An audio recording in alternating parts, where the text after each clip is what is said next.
Alright, welcome guys back to another chess game here. I'm going to show you a game. Uh, I'm 700 elo, my opponent was 668 elo, and I'm going to show you how the game went. So start off with Knight Out by my opponent Ka Chon this. Okay, that's it. I'm going to call the person Chon. So Chon does Knight, I do D5, he replies with D4. I then develop my Knight simply to B6. Sorry, not B6, C6. And then he gets his knight out. Now, of course, he's trying to attack. Of course, my queen's guarding it. But still, I wanted to do something called the Ponziani. And this is a different variation, so it's not called the Ponziani.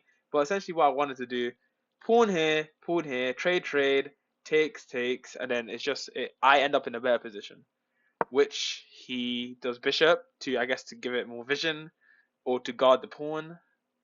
Then I do the Ponziani here. He takes, I take, and typically what people do, they put bishop on to the G file, specifically G5, attack the queen. Simply, I can just block with knight, which is quite literally what I did. And then he replied with taking my pawn because I think what he thought was because his knight was pinned to my queen, I couldn't take here because then because let's say I use this knight to take with the pawn, then his bishop will take my queen, right? But then he didn't see that I can just take on my queen. And then he took on my knight.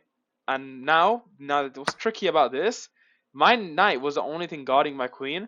So now that he takes my knight, my queen is hanging. So what I do, I take his queen with check. So he's forced to take back. Then I take his bishop, and now I'm up 2 points, which is quite nice. He replies with e4, blocking my pawn so I don't push it to attack the knight. Then I simply, what the plan with this is to activate my bishop, because if he takes, I take, which is of course what I wanted, and quite literally what happened. And then now my bishop, light square bishop, is activated. Now he tries to go for the knight. I take his hanging pawn here. Oh, sorry, I went back one move. And then see, I was expecting this as well. So the move that I really like here, I think I did, is when I did bishop to e4. Did I do that? Yeah, okay, yeah. Bishop to e4, guarding the knight. But of course, he does have two attackers. But this trade, even if he has two attackers and I only have one defender, it won't work. Because if bishop takes knight, I take with pawn. And then let's just say he takes here, then I take here. And I'm just up 5 more points, which is, of course, not good. The board has gone really light because I made a move that I didn't do, which is fine. So then he replies with knight to e5. I didn't see the pawn that was hanging. I have to say that was my bad. I decided to castle just to get my king to safety, and this was actually a major blunder because knight I'm sorry for coughing. Knight to what f7 forks both my rooks, which is just really bad. He, for some reason, didn't see it and played knight to c6, which, oh my god, I was blessed by God that he did that. Because I took back a pawn, he took pawn, I took his free pawn, then he takes my bishop. Now this was one of the idiotic blunders I've ever made. Literally, the bishops are staring each other, but I didn't take, and then he takes because I blundered, and I took here, and then he took here. That's simply what happened. Sorry for coughing. Then I decided to check as the king, just so we can't castle anymore, which is of course what happened. He moved his king.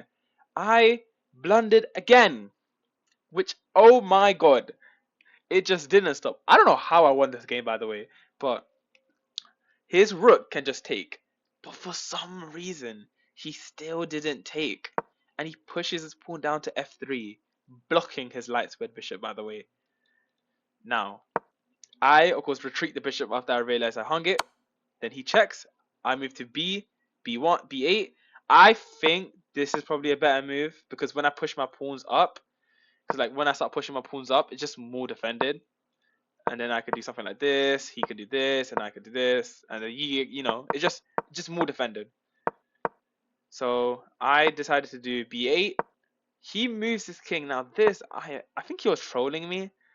I don't know why he did that. It was just such a weird move. I tried to check him because of course this is the fork for his pawn. He moves his king. I take the pawn, and then he moves it again. I think the reason why he moves his king again is because he saw that I could check.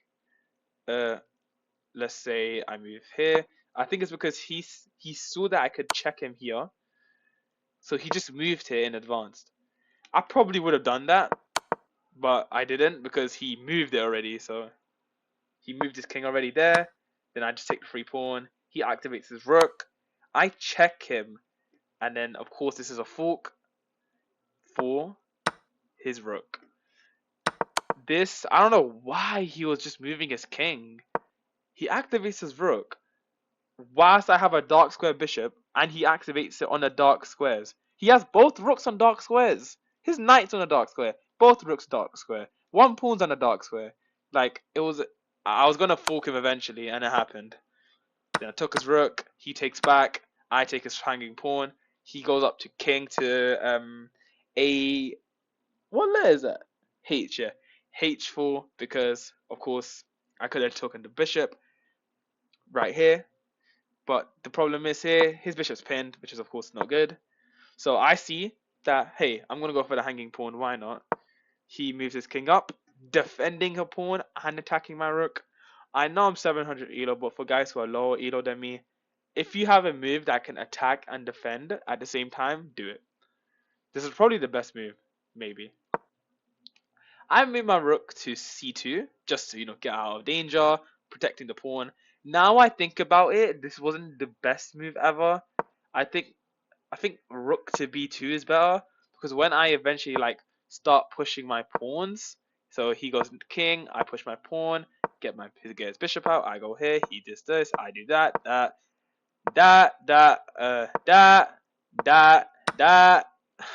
and then here is what I mean. Both rooks are getting defended by the pawn, and I just believe that I think moving my rook to b2 was better. And then of course I could promote, which does happen just a bit later on. Spoiler alert. So yeah, I move my rook out safety, out of a danger. Sorry, he moves his bishop, possibly trying to activate it. I push my pawn. He pushes his pawn. I push my pawn. He activates. Oh, so he activates his bishop, but the problem is here he forked me, which I didn't see. I should have moved my pawn up here to h6 or h5. So I had to move the rook out the way, moving it to the better square. He takes the pawn. I push my pawn. Now this is actually a mistake by him, because you'll see actually in a bit I do what the mistake is. And basically I pushed my pawn. Now he blundered because he took the pawn. I'm sorry if I'm covering my mouth and it muffles the mic, my bad. He took the pawn. That was a blunder because of this. I pushed pawn. He, for some reason, gets his bishop out trying to attack it, but I promote. What I thought he was going to do, this was a horrible move by the way, the bishop. I don't know what that was. Must have been a misclick or something. I think what he was trying to do was to take, and then he starts pushing his pawn. But that wouldn't really work, because then I could have started, check here, check here, check there. Oh crap! Did not mean to do that. There, and then there. Here takes, or whatever, or something, and then it'll just lead to checkmate, right? So I think he misclicked, but I think I was gonna win because I'm up the rook anyways. But let's say he didn't misclick and he didn't take the pawn. Another move could have been this, but again, this is impossible for me not to promote my pawn, because I could do rook here. He takes, I take, promote. Granted, I'm down the rook, but at least I promoted. So let's go back to the real game here. Now I promote. He checks, forking me to win my rook, which was fine because I got a queen. I check, forking his bishop, and I take. He checks, I move, he checks, I move to attack his rook as well. And then he pushes his king so he can protect his rook and also probably further help push the pawn down. And then I respond with rook to h2. Then he moves back and he resigns. Now, why does he resign? Well, I'm up a queen. Like, it's not going to be good for him. But let's say I decided to check him here. I checked him here. Now, the only move here to block with his rook. I could have checked him here. My rook is blocking these squares. My queen is blocking just a square in front of him. So he can go up, which he does. Then I check him here, and he goes here.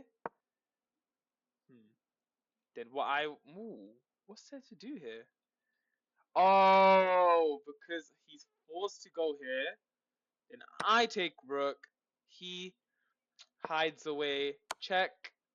Probably goes down. And then it just would have been checkmate. Let's see if I can do it here. There. He probably moves here. Check. There. Check. There.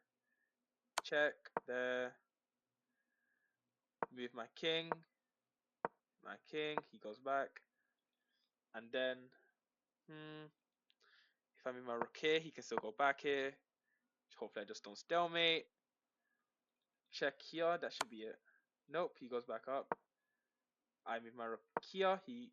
Oh, that's a stalemate. How is that stalemate? Oh, I'm blocking this. Okay. Let's see if I can do it. This is stalemate. Wait, what? He can only go up here.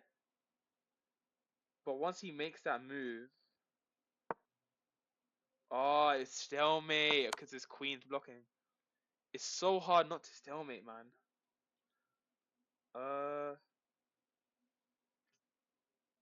I think I check him. He moves. I need to give him room. I'm gonna go up here. He goes down. Knight, king, sorry. Here, here. He attacks, and there is a checkmate. Oh god, that was a lot harder than I thought. Don't stalemate, guys. But yeah, it could have gone something like that. Oh crap. It could have been something like that. Probably would have happened because I would have been in the midst of the game, so I probably would not have stalemated because I would have been more focused. That was a bit embarrassing.